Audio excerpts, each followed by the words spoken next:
Hello guys, my name is Jose Manuel, okay? I know I don't look like very Spanish, but I was born and raised in this city in Madrid. And well, now I will explain you what we will see during our tour, Madrid of the Austrians, feeling Madrid of history, okay? We will go into deep into the history of Madrid, into the past times, okay?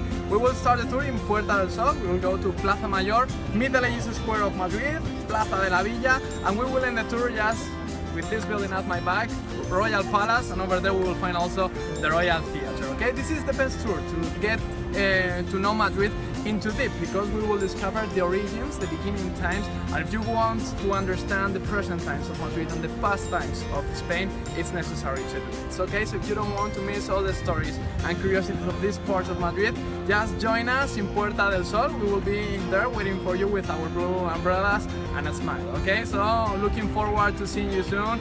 Guys, we will be really glad to have you in our tour. So have a nice day.